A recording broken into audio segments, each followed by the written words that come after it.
মেয়েরা হলো বেঈমান, ছলনাময়ী, ওরা কালসাপ। আর জীবনেও করবো না। দ্বিতীয় বিয়ে করেছি, করে আমি খুব ভুল করেছি। সেই মেয়ে আমার সাথে খুব ছলনা করেছে। ওনাকে খড় দিয়াছি, কান ধইরাছি, জীবনে আর বিয়া করুম না। বাত পুকুরের মেয়ের রিক্তা মোটেই ভালো না। বাত পুকুরের মেয়ের রিক্তা মোটেই ভালো না। ভালো যদি হইতো এত জায়গায় বিয়া হইতো না। ওই মাইয়াটারে ভালোবেসে করেছি যে ভুল, তাই তো আমায় দিতে হলো সেই ভুলের মাসুল। ওনাকে খড় দিয়াছি, কান ধইরাছি, জীবনে আর বিয়া করুম না। মান সম্মান সব হারাইলাম, তোমায় পাইলাম না। মান সম্মান সব হারাইলাম, তোমায় পাইলাম না। ওই বাদ পুকুরের মেয়ের রিক্তা মোটেই ভালো না। কটার মোড়ের মেয়ের রিক্তা মোটেই ভালো না।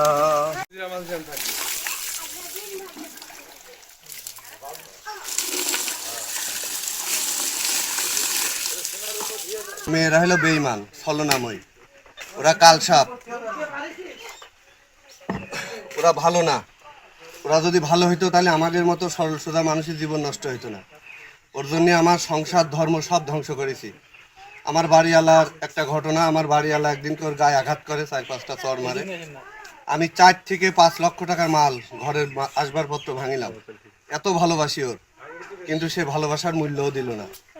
ও ছলনাময়ী, বেঈমান, মুনাফেক। ও আবু জেহেলের বংশধর। এই সেই কালফিট, এই সেই কালনাগিনী, এই সেই জাইসাপ আমার সবল মেরেছে। এর পাল্লায় যেন আর কেউ পড়বেন না, এর হইতে সাবধান। আমার যা করেছে আপনাকে এতে বেশি করবে। এই লুবি হচ্ছে কোরআন শরীফ মাথায় নিয়ে তোমাকে বলতে হবে যে তুমি কোনোদিন তোমার বউ, ছেলে বেলে, মা, ভাই ভাগার কাউরে তুমি দেখতে যেতে পারবে না, কুলায় যেতে পারবে না। এই শর্ত তুমি যদি মানো তাহলে আমি তোমার সাথে সংসার করব। আর এই শর্ত তুমি যদি না মানো তাহলে আমি তোমার সাথে সংসার করব না।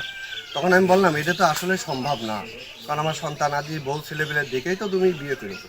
তারপরে আমার বাপটা মারা গিয়েছে, আমার মাটা আছে, মাটার আমি বড় ছেলে, আমার তো দেখতে যেতেই হবে। কছে না, ওইসব দেখতে যাবে না। তাহলে এখন কি করবা? তুমি যদি ওই সংসারে ওদের দেখতে যাও তাহলে আমি তোমার সাথে সংসার করব না। তাহলে কি করবা? কথা আমি তোমার ডিভোর্স দেবো। আর রবিবার দিন তখনই আমার বিকালবেলা ডিভোর্স দেবো।